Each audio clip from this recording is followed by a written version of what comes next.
Bismillah. Assalamualaikum warahmatullahi wabarakatuh. Jumpa lagi dengan channel Calon Profesor. Baik, pada kesempatan sore hari ini kita akan mencoba membahas tentang entrepreneurship atau kewirausahaan, atau kalau orang di Malaysia menyebutnya dengan keusahawanan. Entrepreneurship ataupun kewirausahaan saat ini menjadi hal prioritas yang digalakkan oleh pemerintah. Bahkan setiap perguruan tinggi diwajibkan untuk mengajarkan entrepreneurship di semua fakultas maupun di semua jurusan. Bahkan dimulai dari sekolah menengah atas diwajibkan untuk mengajarkan entrepreneurship atau kewirausahaan. Dalam hal ini pemerintah mencoba membangkitkan pengusaha-pengusaha muda ataupun entrepreneur-entrepreneur baru yang akan menjadi penyokong pembangunan, atau dalam hal ini membantu pemerintah menciptakan lapangan pekerjaan baru. Karena lapangan pekerjaan tidak sebanding dengan meningkatnya jumlah penduduk, tidak seimbang dengan meningkatnya jumlah pertambahan kelahiran. Karena terbatasnya kemampuan daripada pemerintah untuk menciptakan lapangan kerja baru, sedangkan ledakan penduduk terus-menerus terjadi, ditambah lagi dengan kedatangan warga asing di Indonesia. Mungkin sama-sama kita ketahui bersama bahwa beberapa tahun yang lalu Indonesia sudah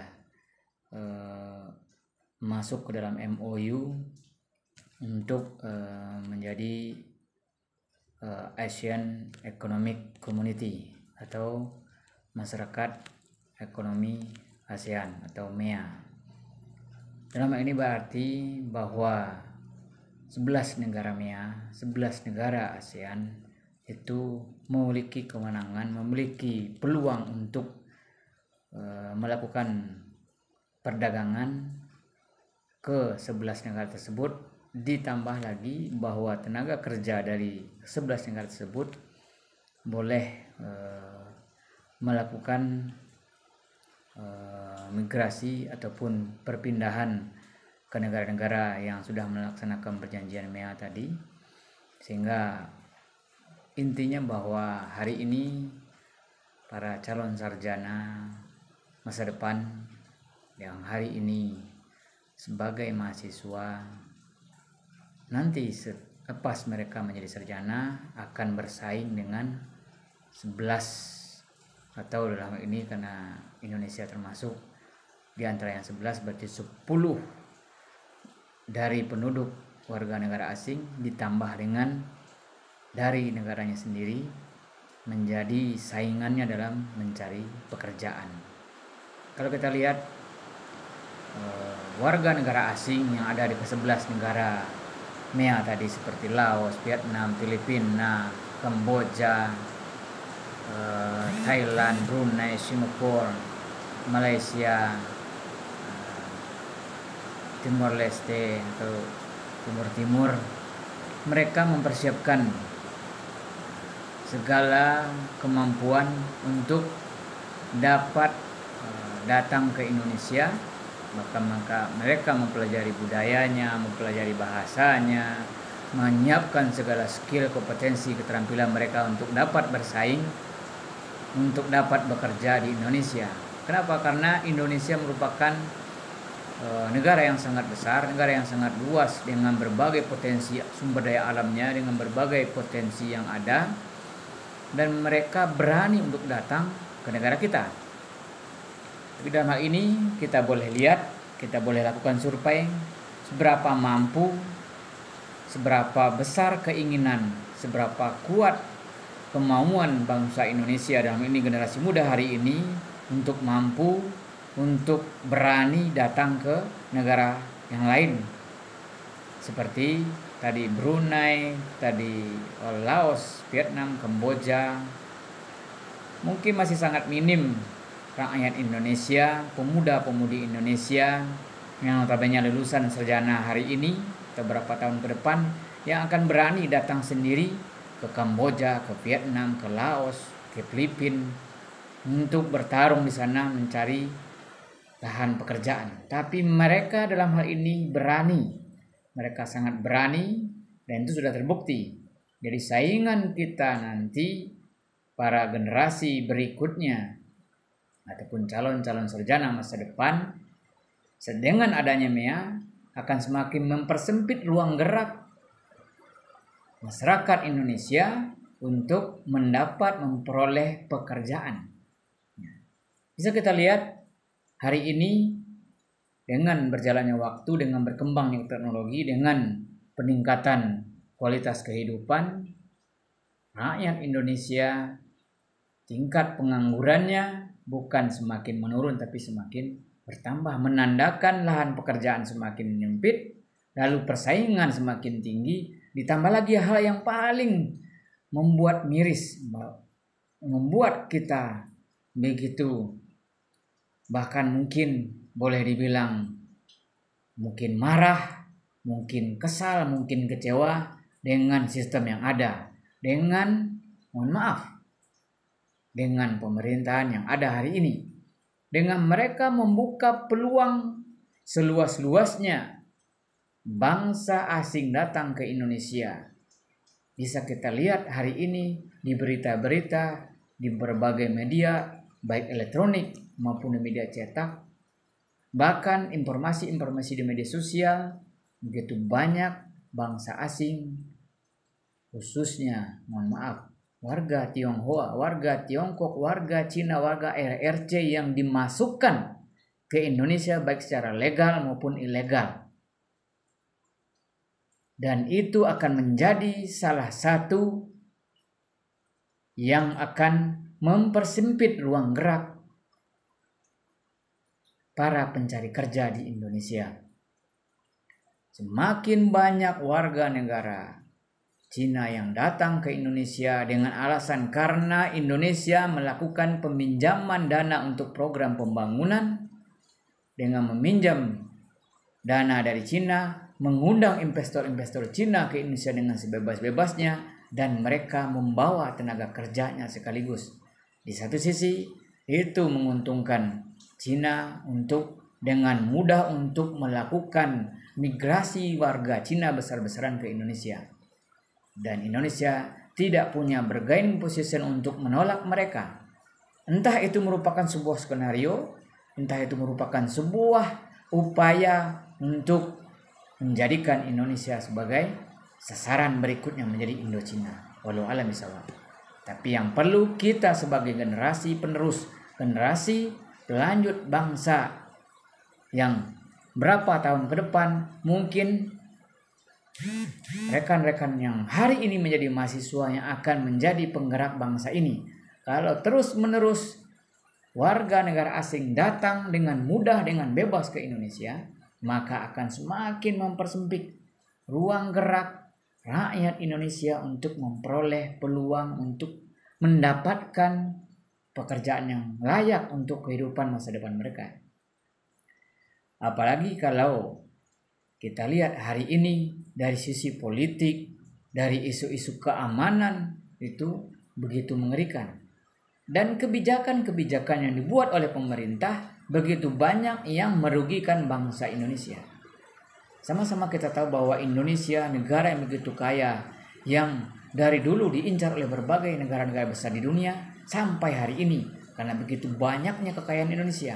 Dan hari ini kita sama-sama melihat betapa besarnya kekayaan Indonesia dari berbagai sumber daya yang ada, mineralnya, tambangnya, dari segala macam, dari hasil buminya, pertaniannya, perkebunannya, semuanya lebih banyak dinikmati oleh segelintir orang yang notabene hari ini Indonesia dikuasai oleh para investor-investor asing maupun asing, yang itu semua memiliki kepentingan untuk membesarkan pengusaha-pengusaha asing yang didukung oleh orang pribumi, yang didukung oleh pemerintahan, yang didukung oleh orang-orang mungkin yang rasa nasionalismenya mungkin tidak tinggi. Bisa kita lihat begitu banyak aset bangsa, sumber daya alam kita, tambang kita, mineral kita, semuanya diboyong ke negara lain. Kita lihat, ambil contoh Freeport,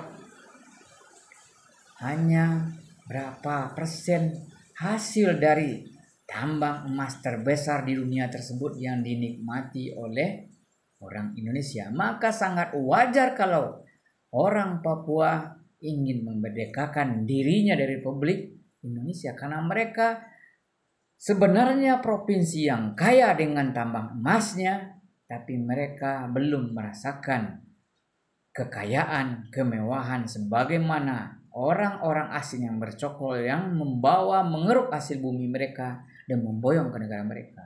Kita lihat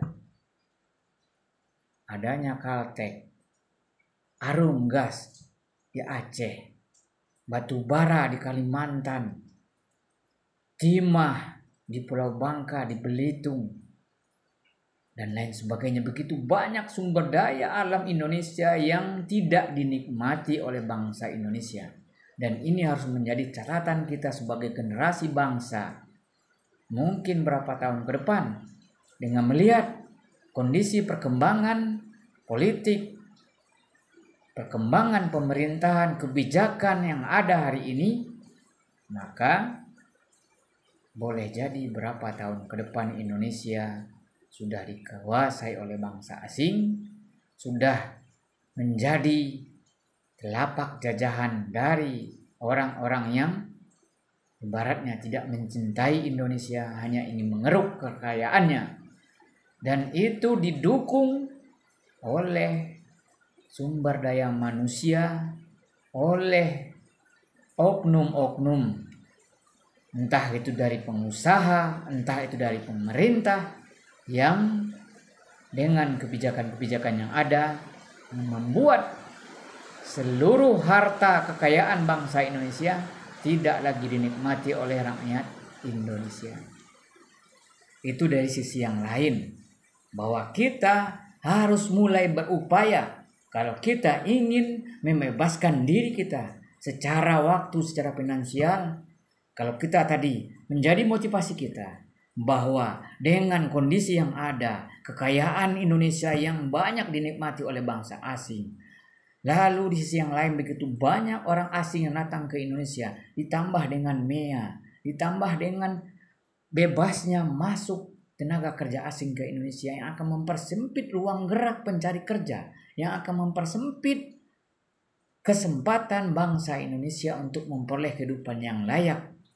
Maka hari ini, di samping ini menjadi salah satu upaya dari negara untuk membangun Indonesia untuk menjadi negara maju yang syaratnya minimalnya 2% penduduknya harus menjadi pengusaha, dari pengusaha menengah ke atas dan seterusnya. Kita bisa ambil contoh negara Jepang, sudah lebih dari 20% penduduknya menjadi pengusaha, dan itu rata-rata pengusaha level menengah ke atas. Maka sangat-sangat wajar Jepang bisa menjadi negara yang begitu maju, bisa menandingi negara-negara Eropa, negara-negara Amerika.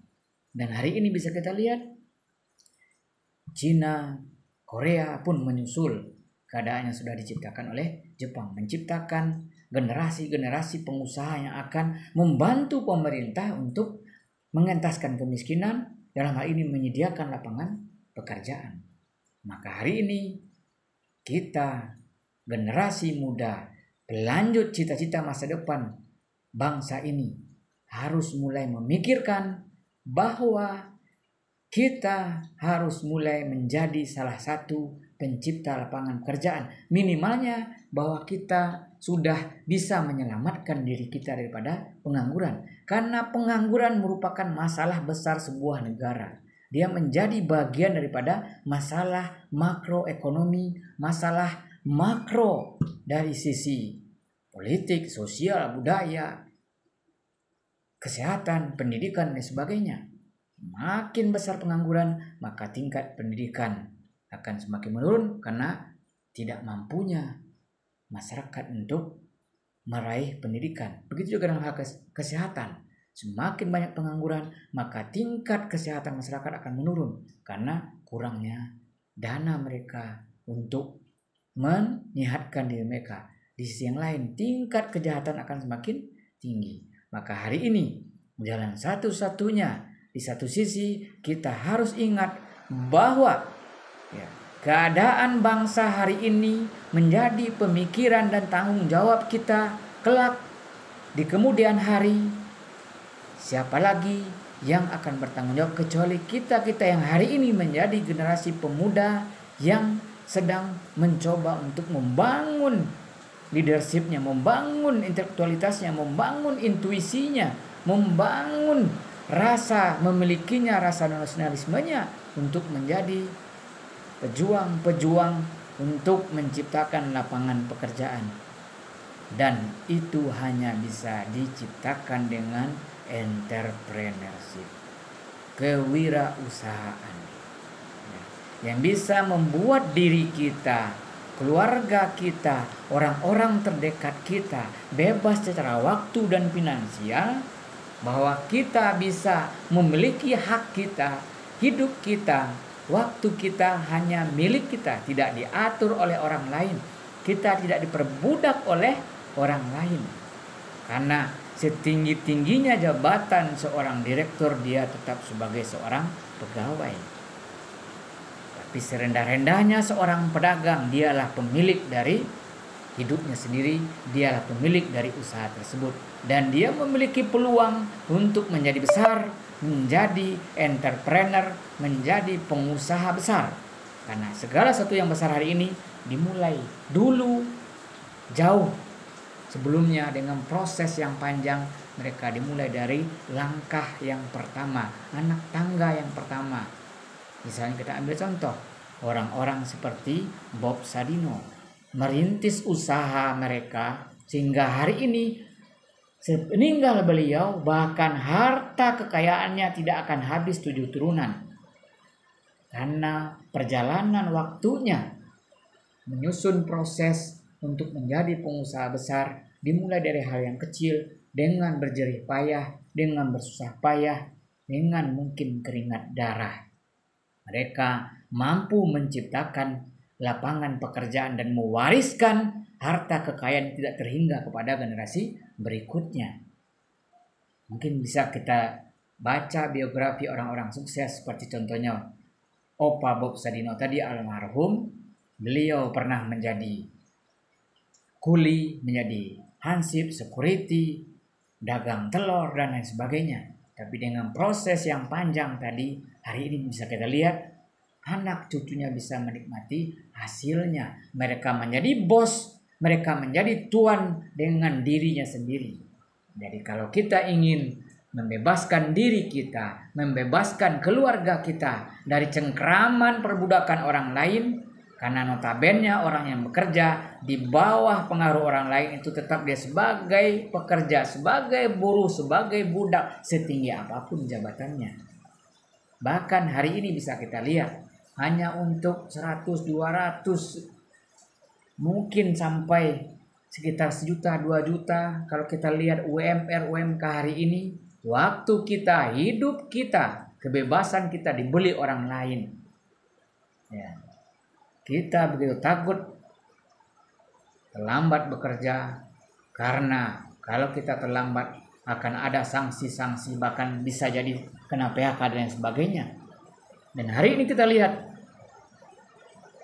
para penguasa yang ada di atas sana membuat undang-undang, rancangan undang-undang yang katanya sudah hampir, bahkan mungkin boleh jadi sudah disetujui, yang semuanya akan memberatkan tenaga kerja.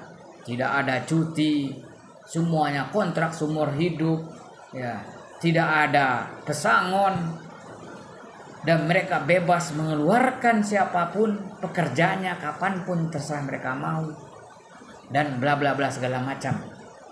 Maka kita kalau ingin sukses di hari depan, kita mulai hari ini untuk mencoba melirik peluang menjadi seorang entrepreneur, seorang pengusaha, seorang wirausaha. Nanti kita akan coba kupas, kita jabarkan apa sebenarnya potensi-potensi manfaat tujuan daripada entrepreneur ini. Seperti apa yang disebut entrepreneur? Mungkin bisa kita lihat seorang nenek tua yang berdagang sayur-sayuran di Pasaraya Padang dari mungkin tahun 70-an dan sampai hari ini. Mungkin dulu dia zaman muda dagang sayur, sampai hari ini sudah tua renta tetap dagang sayur. Berpuluh-puluh tahun berdagang hal yang sama dengan hasil yang tidak jauh berbeda, dengan pola yang sama, dengan cara kerja yang sama, mungkin modal yang sedikit bertambah, bahkan dengan bertambahnya umur, bertambahnya saingan, semakin mempersempit, mempersulit langkah rezeki mereka. Dan itu bukan pengusaha, itu adalah hanya sekadar pedagang, kurang menggaleh kalau istilah orang Minang. Jadi kalau kita ingin menjadi pengusaha, ingin menjadi entrepreneur yang akan membedakan diri kita dengan pedagang biasa, itu dari sisi kreatif dan inovatif. Yang membedakan seorang entrepreneur, seorang pengusaha dengan pedagang dari sisi inovasi dan kreativitasnya. Kalau kita sudah mampu mengkreasikan, membuat inovasi baru yang dibutuhkan, yang menjadi jawaban atas permasalahan masyarakat, maka kita sudah menjadi seorang pengusaha. Bukan lagi hanya sekedar berdagang. Apa yang disebut dengan inovasi dan kreativitas. Kita ambil contoh. Indonesia merupakan negara yang begitu luas sumber daya alamnya, begitu banyak hal-hal yang bisa dijadikan sebagai inovasi baru, menciptakan hal-hal baru yang dibutuhkan oleh dunia. Begitu banyak sumber daya alam yang bisa diolah. Kita ambil contoh hari ini. Tempurung kelapa hari ini sudah diolah oleh orang dengan menciptakan mungkin teknologi-teknologi pendukung untuk menjadikan tempurung kelapa sebagai briket. Hari ini tempurung kelapa menjadi berharga karena terciptanya inovasi menjadikan tempurung kelapa sebagai briket atau bahan bakar. Nah, seperti dulu briket itu dari batu bara, tapi hari ini dari tempurung kelapa. Itu salah satu bentuk contoh inovasi. Dan banyak hal. Contohnya, Sumatera Barat merupakan gudang kuliner. Dan kalau ada masyarakat, generasi bangsa ini, generasi muda Minang yang berani membuat kreativitas baru, inovasi baru dari hal-hal yang sudah ada, dengan merubah bentuknya atau meningkatkan istilahnya rasanya dan lain sebagainya. Contohnya, kita ambil contoh, mungkin kita semua bisa melihat hari ini ada franchise besar yang dulunya makanan ini adalah makanan tradisional rakyat Jawa Barat yang murah meriah, dijual dengan tungku di pinggir jalan, harganya 500, paling mahal 1000. 1000 itu ditambah dengan telur. Ada rasa manis, rasa oncom, ditambah ada yang dengan rasa telur, yaitu surabi. Dan hari ini ada franchise surabi yang terkenal, yaitu Surabi Enhai. Saya tahu dan saya sudah menyaksikan karena dulu saya tinggal di Bandung. Saya lihat anak-anak muda mahasiswa Universitas Pariwisata Bandung menciptakan sebuah kreasi inovasi, menjadikan sebuah makanan rakyat tadi menjadi sebuah hal yang hari ini bisa kita lihat. Surabi Enhai menjadi tempat nongkrongnya anak muda karena mereka menjual konsep bagaimana merubah suatu hal yang sederhana dari yang sudah ada sebelumnya menjadi hal yang menciptakan hal-hal baru, menjadi daya tarik baru. Dulu anak-anak muda jurusan Tata Boga dari Universitas Perhotelan Bandung membuat kreasi lalu menciptakan tempat mereka menjual surabi yang tadinya hanya istilahnya dengan rasa biasa, lalu mereka tambah dengan kreasi-kreasi baru, ada rasa durian dan sebagainya, dengan porsi yang lebih besar. Mereka sediakan tempat nongkrong, mereka sediakan wifi, sehingga mereka bisa menciptakan sebuah franchise baru. Hari ini bisa kita lihat di seluruh Indonesia bahwa Surabi Enhai sudah menjadi tren baru yang tadinya hanya makanan rakyat yang harganya sangat murah yang dijual di pinggir jalan, tapi hari ini dia menjadi makanan elit. Bahkan bukan hanya orang biasa, rakyat biasa yang mengkonsumsinya, tapi bahkan para pejabat, kaum jet set, karena konsep yang berbeda menjadikan dia bernilai tinggi. Kalau kita lihat hari ini di Sumatera Barat ada makanan rakyat yang dari 100 tahun yang lalu seperti itu, hari ini pun masih seperti itu. Kita tahu bika, singgang, dari 100 tahun yang lalu mungkin lebih. Singgang tetaplah singgang sampai hari ini. Lamang tapai tetap lamang tapai sampai hari ini. Onde-onde sampai hari ini tetap onde-onde. Tapi kita lihat keberanian anak-anak muda Bandung membuat kreativitas dari sisi kuliner. Begitu banyak makanan mereka yang sampai hari ini sudah menjadi top brand di Indonesia dari sisi kuliner. Itu salah satu contoh. Begitu banyak hal yang bisa kita kreasikan, kita inovasikan, sehingga menjadi sebuah lahan pekerjaan baru. Karena begitu banyak sumber daya kita yang bisa diolah menjadi hal-hal yang berinovasi, berkreativitas, menciptakan lapangan usaha baru. Dengan cara baru, model baru, gaya baru, ataupun dengan teknologi yang mendukung dengan cara-cara yang dibarukan atau diperbarui, walaupun itu adalah hal-hal yang lama. Dan secara entrepreneurship kita punya kebebasan, punya keluasan untuk menduplikasi usaha apapun menjadi bentuk usaha baru, asal kita punya kemauan. Minangkabau, Sumatera Barat pusat kuliner. Tapi begitu sedikit rakyatnya, masyarakatnya yang berani membuat inovasi baru, sehingga kulinernya menjadi kuliner yang kalangan kelas elit. Kita ambil contoh, Starbucks jual kopi dengan konsep yang diterapkan oleh Starbucks, dia bisa menjadi kopi yang dinikmati oleh kalangan menengah ke atas. Kita lihat kopinya mungkin nggak akan jauh berbeda dengan kopi yang ada di warung yang biasa kita beli, kopi setengah 3.000. Tapi kopi yang ada di Starbucks bisa 50.000 satu gelas. Apa yang mereka jual? Mereka jual konsepnya.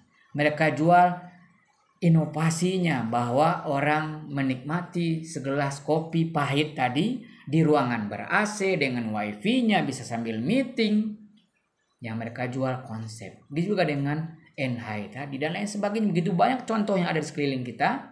Semua itu bisa menjadi inspirasi kita, menjadi motivasi kita untuk bisa membebaskan diri kita, supaya kelak di kemudian hari kita bisa bebas secara waktu, secara finansial. Kita menjadi bos terhadap diri kita, terhadap usaha kita. Kita bisa membantu pemerintah mengentaskan kemiskinan dengan menciptakan lapangan pekerjaan baru. Itu yang mungkin perlu kita rubah mindset kita rubah prinsip hidup kita. Kalau bukan hari ini, kapan lagi? Kalau tidak saat ini, entah kapan lagi bisa kita memulai. Dan begitu banyak, saya sudah mulai melihat mahasiswa-mahasiswa di luar sana yang mulai mereka join antar sama mahasiswa. Lalu mereka membuat kafe dengan konsep-konsep, ada yang konsep klasik, ada yang konsep modern. Lalu didatangkanlah teman-teman mereka untuk nongkrong, untuk istilahnya duduk di situ untuk memancing para pelanggan. Dan itu salah satu jalan yang bisa mahasiswa lakukan hari ini. Apalagi dengan begitu banyaknya peluang kita, dengan begitu banyaknya sarana kita hari ini. Contohnya smartphone Anda bisa menjadi ladang uang kalau Anda bisa memanfaatkan smartphone bukan hanya sekedar untuk chattingan, untuk medsos, ya, untuk nonton dan lain sebagainya. Dan itu semua bisa menjadi lahan untuk menciptakan modal untuk membangun usaha masa depan. Karena hari ini perkembangan teknologi, seluruh usaha pun harus mengadopsi cara baru untuk menerapkan marketing, menerapkan internet marketing, menerapkan yang namanya online marketing. Dan itu semua kembali kepada niat kita, kemauan kita, intuisi kita untuk mulai merubah kehidupan kita dengan tidak lagi istilahnya mengandalkan kepada lahan pekerjaan yang ada, entah itu sebagai pegawai negeri sipil, sebagai pegawai negeri swasta dan lain sebagainya. Maka mahasiswa hari ini adalah ujung tombak, makanya seluruh perguruan tinggi diwajibkan oleh pemerintah untuk menerapkan mata kuliah kewirausahaan. Seluruh fakultas, seluruh jurusan harus mengajarkan wirausaha, minimalnya 3 SKS. Bahkan kalau kita lihat di beberapa kampus sudah ada yang menciptakan prodi atau program studi kewirausahaan atau bahkan sampai kepada fakultas. Kalau kita lihat di luar negeri, bahkan sudah berdiri institut, universitas, perguruan tinggi, entrepreneurship. Mungkin sementara itu sebagai pembuka untuk merubah mindset kita, untuk meningkatkan motivasi kita untuk bisa menjadi pengusaha, menempuh bebas finansial, bebas waktu kelak di masa depan kita. Sekian, terima kasih, mohon maaf. Assalamualaikum warahmatullahi wabarakatuh.